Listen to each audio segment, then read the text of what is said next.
Saudações, colegas. Vamos abordar as normas da administração pública e da AT. E este pacote tem como facilitadores David Rafael e Bento Matola. Neste momento está aqui convosco David Rafael.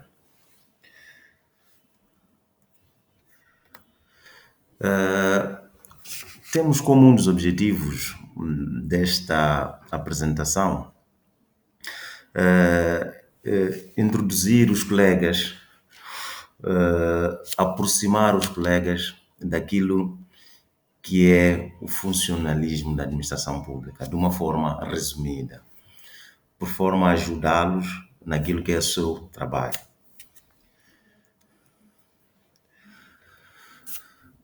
Temos como tópicos para esta apresentação, esta primeira parte da apresentação, que são aquilo que são os direitos e deveres de funcionário e agente do Estado, aquilo que são os direitos e deveres, impedimentos e incompatibilidades dos funcionários da autoridade tributária e, por fim, vamos falar um bocadinho daquilo que são as normas de funcionalismo da administração pública. Temos aqui a legislação que serviu de base para a elaboração deste trabalho, que é o Estatuto Geral dos Funcionários e Agentes do Estado e o respectivo regulamento. Temos a Lei 14, que é a lei que regula a formação de vontade da administração pública e estabelece as normas de defesa dos direitos e interesses dos particulares. Esta lei trabalha em conjugação com aquilo que são as normas de funcionamento da administração pública aprovadas pelo Decreto 30/2001, de 15 de outubro. E temos aquilo que é o Estatuto do Pessoal da Autoridade Tributária de Moçambique. Iniciando a nossa apresentação, indo direto para o tema, vamos iniciar com aquilo que são as nossas obrigações para com o Estado. Obrigações essas que vêm estabelecidas no Estatuto Geral dos Funcionários e Agentes do Estado e o respectivo regulamento. Temos aquilo que são os deveres gerais dos funcionários, que podemos ver estão elencadas no artigo 42 do Estatuto Geral. Vamos destacar um dos deveres, que é dedicar-se ao estudo das leis e demais decisões dos órgãos do poder do Estado. O Estado disponibilizou 120 minutos mensais para que os funcionários possam ter um espaço para se dedicar ao estudo daquilo que são as normas que regulam a administração pública, aquilo que são as normas que regulam o funcionamento do país. E é importante que saibamos aproveitar esse momento que é nos reservado. E, findo esse estudo, é importante que cada um de nós, ou o grupo que estiver a estudar, elabore uma ata do que foi abordado. Para que isto deixa, vamos dizer, para podermos fazer o acompanhamento dessas atividades. Então, é importante que, fim do estudo, se elabore uma ata que fique registado. Também temos aquilo que são os deveres especiais dos funcionários e agentes do Estado, que se encontra no artigo 42. Temos lá vários, como a gente sabe, respeitar os seus superiores hierárquicos, zelar pela conservação e manutenção dos bens. Temos também o dever de ter um comportamento digno daquilo que é nós como cidadãos e nós como funcionários do Estado. E esse comportamento temos que mantê-lo tanto dentro como fora do espaço de trabalho, isto é, na nossa vida privada, tendo em conta a qualidade de funcionário que a gente tem. Então, é importante, só sublinhei isto, temos muitos outros deveres, são vários, e é importante que os colegas saibam, porque a violação de um desses deveres tem consequências, e essas consequências podem nos levar à expulsão ou demissão do aparelho do Estado, que são graves. Então, a violação de um dever pode nos levar à elaboração de um processo disciplinar, que por fim pode levar às duas consequências que eu falei há pouco tempo, e tem outras. Passando para aquilo que são os direitos que a gente tem na qualidade de funcionário do Estado, aquilo que são as obrigações do Estado para com os seus funcionários. Temos vários direitos, incluindo, temos o direito à aposentação, temos direito ao salário, ao descanso, férias, mudança de carreira, promoção. São variadíssimos direitos que a gente tem. Então, é importante que também saibamos quais são as obrigações que o Estado tem para com o funcionário. Para que, na altura em que a gente tiver que reivindicar algum deles, o façamos com conhecimento de causa. É importante repisar que este estatuto trouxe uma inovação que no anterior não vinha de forma clara, que é a questão dos direitos especiais da funcionária e agente de Estado, onde são preservadas as situações das funcionárias que estão grávidas ou depois do parto. Então, há direitos especiais que são reservados a essas funcionárias. E isto está sublinhado no artigo 50 do Estatuto Geral dos Funcionários e Agentes do Estado.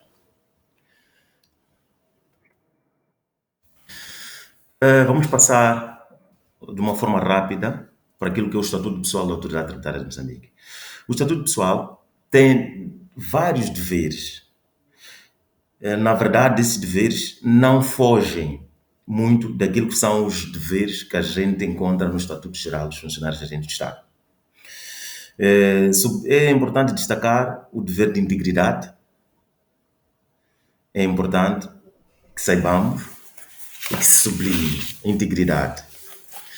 E temos aquele dever de sigilo profissional. O dever de sigilo profissional é um dever que tem nos trazido muitas situações problemáticas. Assistimos à divulgação de informações de trabalho de caráter sigiloso ou confidencial nas redes sociais ou noutro tipo de órgãos que não deveria ser assim.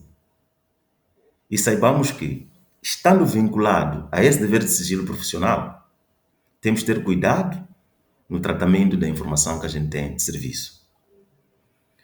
Porque a violação desse dever tem consequências. Como disse anteriormente, pode nos levar a consequências disciplinares.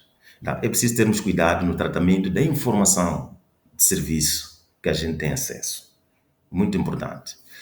Também sublinhar só que nós, na qualidade de funcionários de Estado, estamos vinculados a um dever, ou melhor, estamos vinculados ao Estado em regime de exclusividade.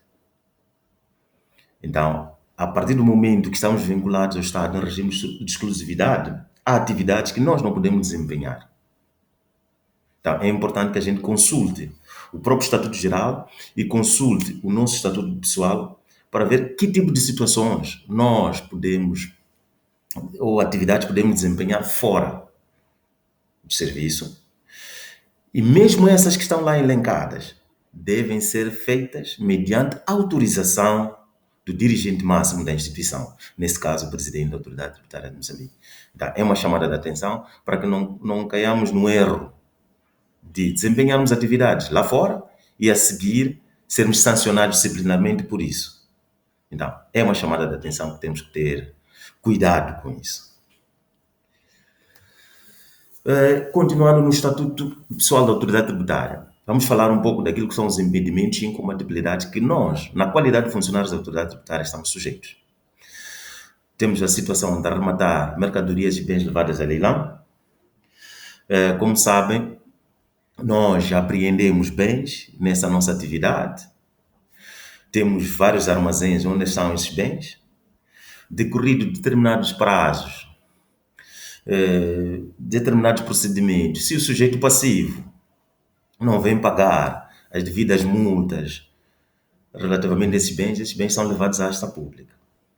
Então, nós, na qualidade de funcionários da Autoridade Tributária de Moçambique, não podemos participar nesses leilões, não podemos arrematar esses bens, essas mercadorias, estamos impedidos.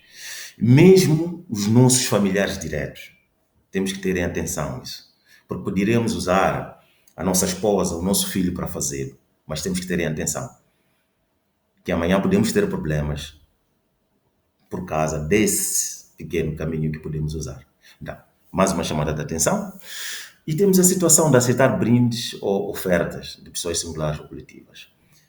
Para esta situação, é importante que os colegas consultem aquilo que diz o artigo 8º do Estatuto Geral dos Funcionários e Agentes do Estado, bem como a Lei de Propriedade Pública. Lá tem os limites do que é possível aceitar. E é importante sublinhar que esses brindes, esses presentes, ou algo que, não é, que nos é ofertado por algum contribuinte, por algum sujeito passivo, isso não pode pôr em causa aquilo que é o nosso juízo, aquilo que é a nossa análise, aquilo que é a nossa independência como funcionários, quando estivermos a analisar um determinado expediente, um determinado assunto. Principalmente um determinado assunto que diga respeito a esse sujeito passivo. Então, temos que ter muito cuidado nesse campo. Também estamos impedidos de exercer profissões liberais que sejam suscetíveis de comprometer aquilo que é a nossa isenção como funcionário. Dou exemplo, nós, tendo em conta aquilo que são as nossas atividades, muitos de nossos colegas são contabilistas, muitos de nós têm formação como despachantes, muitos de nós têm formação jurídica como fiscalistas. Essas atividades entram em colisão com aquilo que é a missão principal da autoridade tributária. Então, nós não podemos exercer essas profissões enquanto continuarmos funcionários da autoridade tributária. Aqui há que optar. Ou sou funcionário da autoridade tributária ou vou exercer essa profissão liberal. Há que optar. Então, é importante que tenhamos cuidado com isso. E quem está numa situação dessas já nem deveria estar.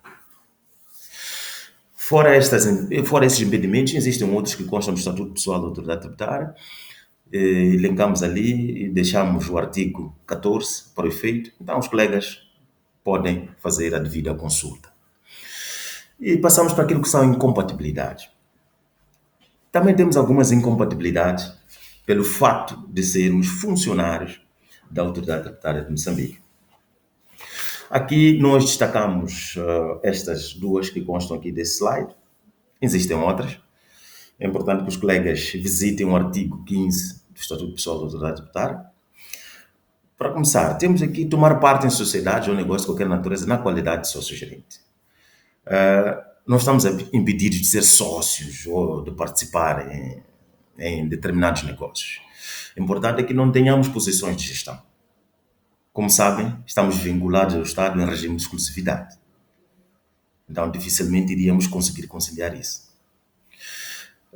Também temos a questão de tomar parte como sócio-acionista maioritário em empresas dedicadas à importação e exportação, empresas ligadas à auditoria, à contabilidade, à consultoria de natureza fiscal. Como devem perceber, só estas que fui dizendo logo colidem com aquilo que é a nossa atividade aqui na autoridade tributária. Então, há esta incompatibilidade. Não podemos ser parte, tomar parte como sócios ou acionistas nestas maioritárias, nas sociedades desta natureza. Então, quem estiver numa situação dessas, é bom que também abdique.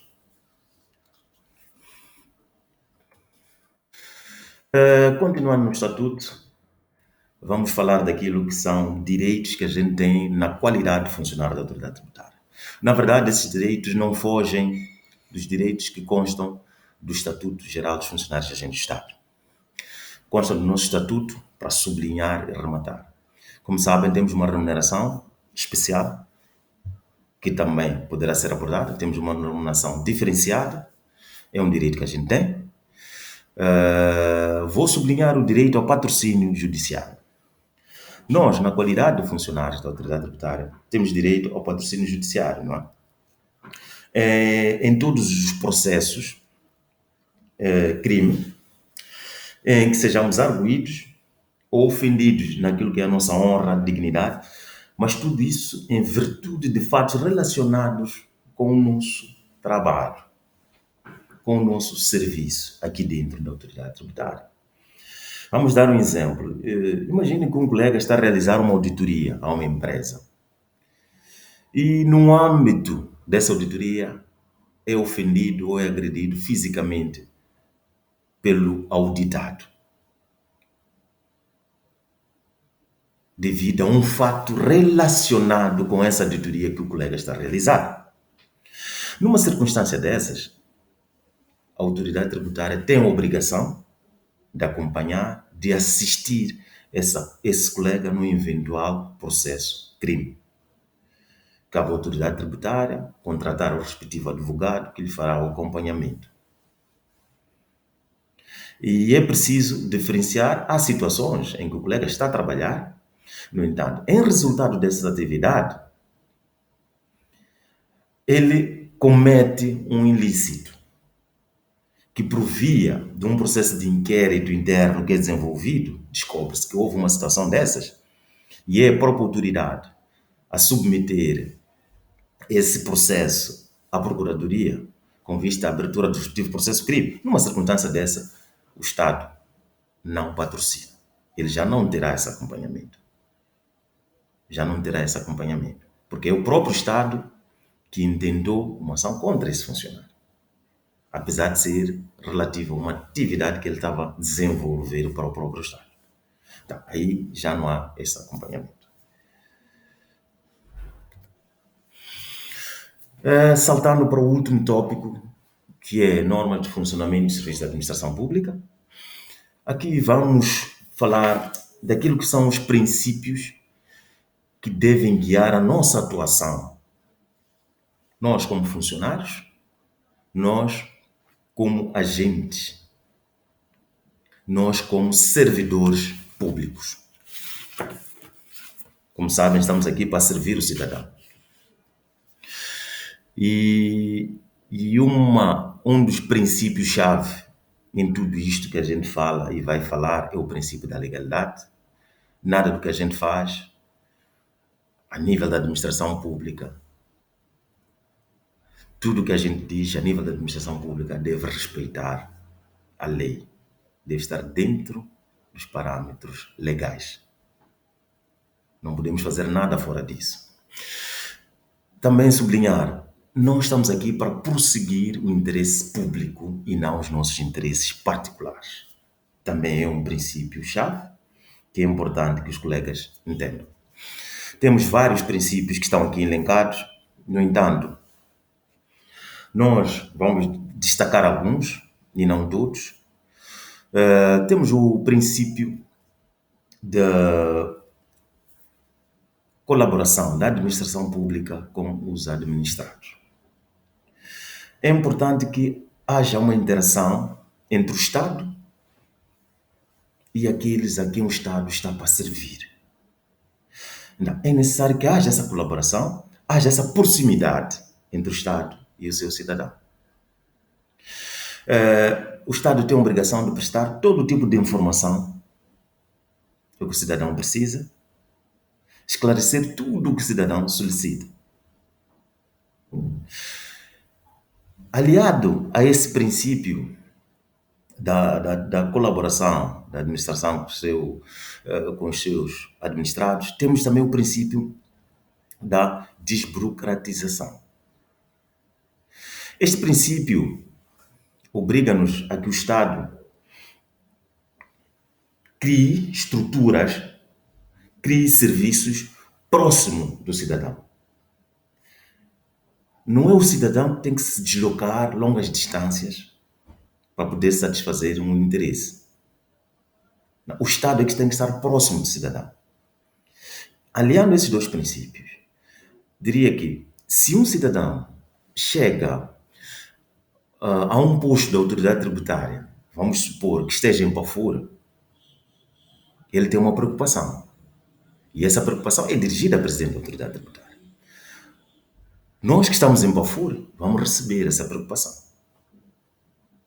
E vamos fazer encaminhamento dessa preocupação para os serviços centrais, para o diretor-geral dos impostos, para o diretor-geral das alfândegas, dependendo das circunstâncias ou da situação. Não vamos dizer ao cidadão, olha, sujeito passivo, contribuinte, cidadão, este assunto quem decide é a presidente, então vai a Maputo para ir dar entrada. Não, é recebido em Pafura e nós lá fazemos o encaminhamento. Onde não exista uma estrutura da autoridade tributária, o cidadão vai à sede da administração, do distrito, do posto, e submete e faz seu encaminhamento. Então, isto é uma chamada de atenção que tem que haver este princípio da colaboração da administração com o seu administrado e o princípio da desburocratização. Nós não podemos recusar. E no próprio, aqui no próprio, na Lei 14, temos um dispositivo que claramente defende essa proximidade, não é? Então, que é o artigo 85, onde o cidadão pode apresentar em qualquer local. E nós temos um prazo de 5 dias para fazer chegar esse expediente a quem de direito. Também sublinhar aqui o princípio da participação dos administrados. Nós temos sempre abrir um campo para que os administrados participem na formação daquilo que são as decisões que lhes dizem respeito. Então o Estado tem que abrir sempre, é por isso que temos ouvido muito, às vezes o Estado tem feito consultas públicas sobre determinados assuntos. É uma forma de envolver o cidadão na tomada de decisão. É uma forma de envolver o cidadão na tomada de decisão e se está-se a respeitar esse princípio da participação dos administrados. Temos o princípio da decisão. Nós assistimos muito na administração pública situações de processos que entram, mas não saem. Por quê? Não foram decididos. As pessoas deixam debaixo da gaveta, vamos dizer assim. É importante que todo o expediente que entra, toda a petição, toda a solicitação do cidadão tem que ter uma resposta, seja positiva ou negativa, tem que ter uma resposta. E em tempo útil. Nós temos um prazo geral de 25 dias para dar uma resposta ao cidadão. Então, tem que ter uma decisão. Eu, como técnico, recebo o expediente, tenho um prazo, faço a minha informação, dou o meu parecer técnico e submeto a quem tem poder para decidir. Se eu recebo um expediente, sou eu, em princípio, que deveria decidir, e analiso que eu não tenho competência para decidir, submeto a quem tem competência para decidir. Não deixo o expediente de lado.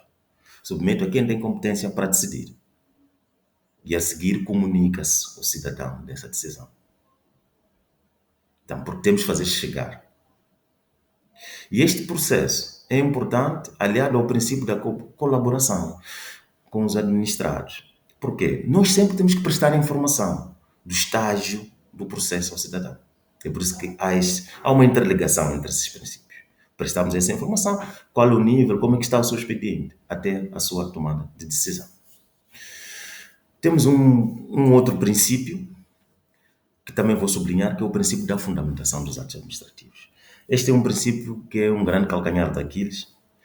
Digo isso porquê? Porque todo ato administrativo deve ser fundamentado. Tem que ter uma fundamentação de fato e de direito. Nós, como técnicos, quando emitimos um parecer, no parecer temos que ter uma fundamentação. Analisar os fatos e, a seguir, pegar esses fatos, aliar aquilo que a lei diz e fazer essa junção e emitir o nosso parecer. Então, temos que ter uma fundamentação de fato e uma fundamentação de direito. Por quê? Quando isso não acontece, tomamos uma decisão que não tem fundamentação, essa decisão acaba sendo inválida. É por isso que aí no slide sublinhamos os artigos 121 a 123.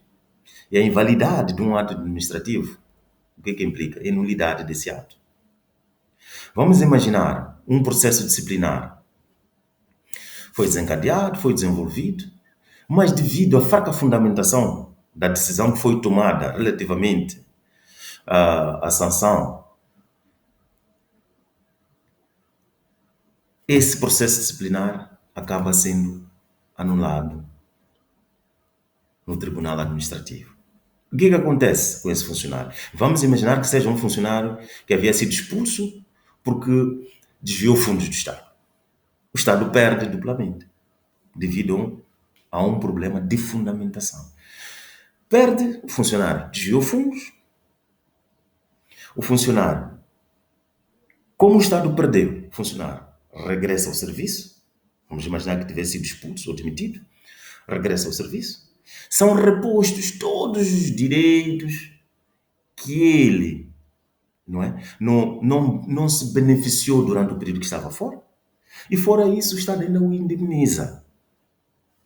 Então, é gravoso para o Estado uma situação dessas. Então, temos de ter sempre a atenção em fundamentar todos os nossos atos. Tudo que a gente faz, todo o parecer que a gente emite, toda a informação proposta que a gente faz, tem que ser fundamental. Para quê? Para que a decisão que for tomada tenha sustento, seja sustentada por essa fundamentação. Fora estes, temos os outros princípios que estão aí elencados. É importante que os colegas deem uma visita a esses princípios, porque são um guião para aquilo que é o nosso trabalho do dia a dia. E é importante que a gente os conheça. A seguir temos aquilo que são as garantias dos administrados. Esta lei visa proteger, como bem disse, os interesses dos particulares, os interesses do cidadão.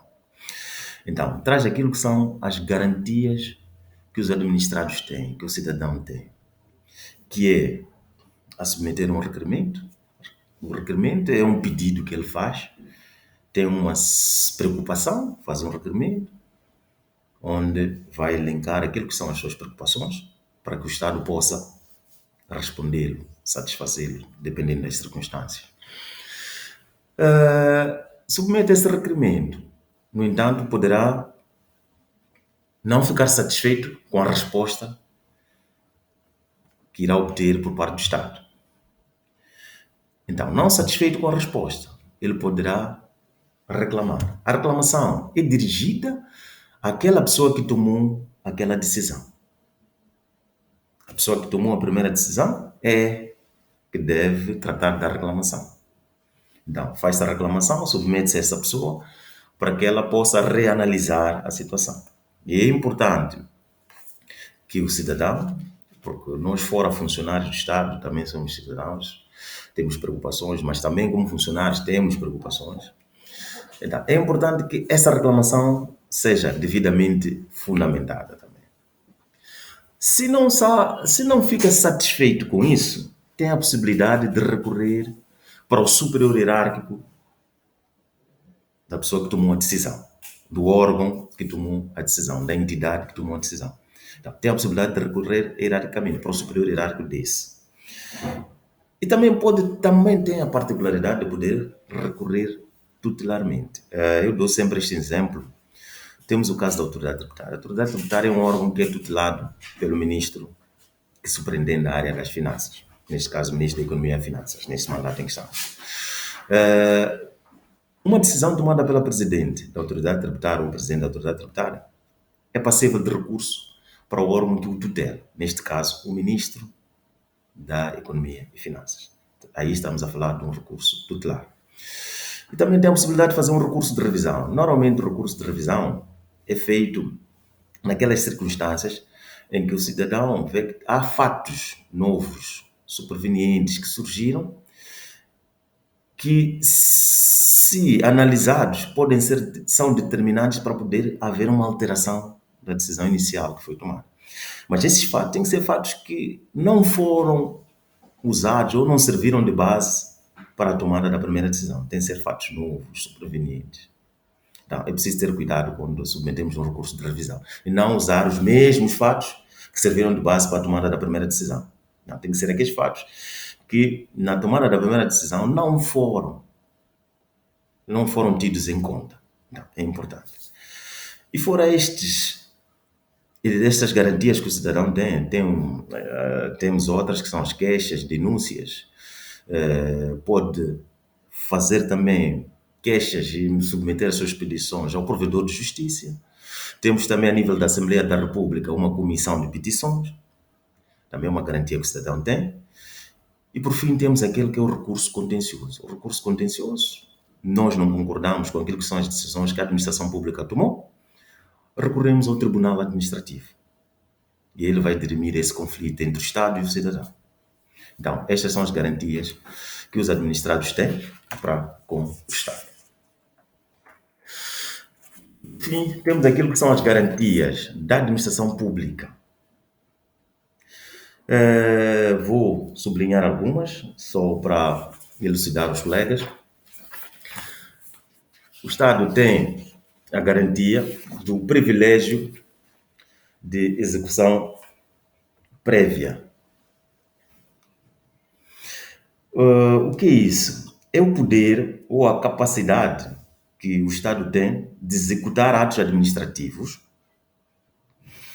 que sejam definitivos e executórios, não é? Antes de uma decisão jurisdicional.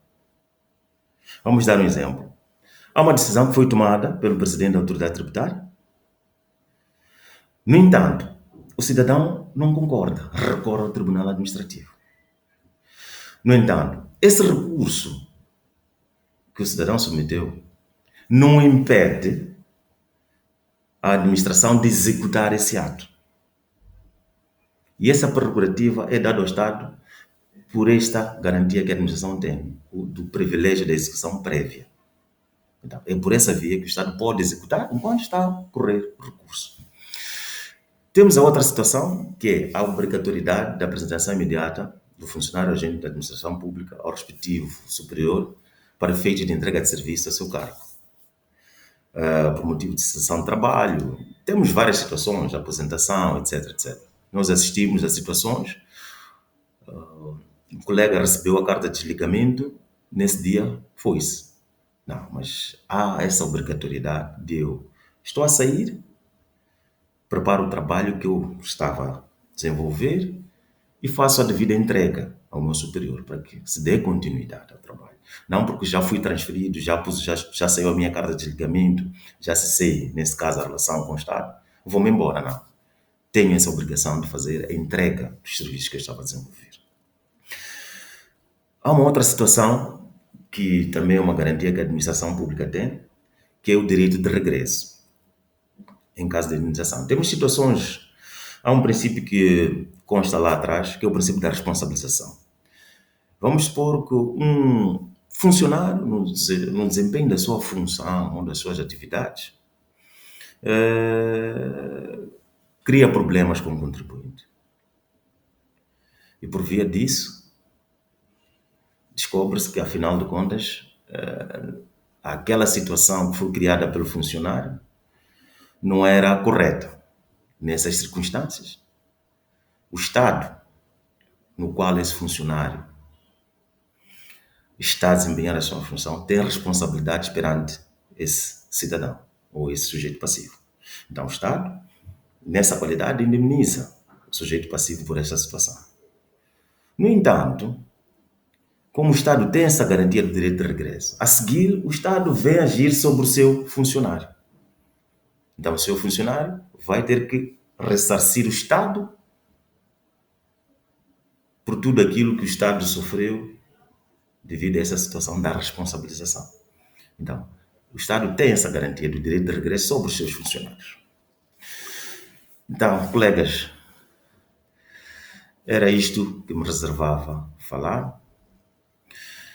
Alertar para que nunca se esqueçam de ter as vossas pastas de legislação próximos de vós, em qualquer momento, e que sempre que tiverem um pequeno intervalo, façam a devida leitura. E obrigado.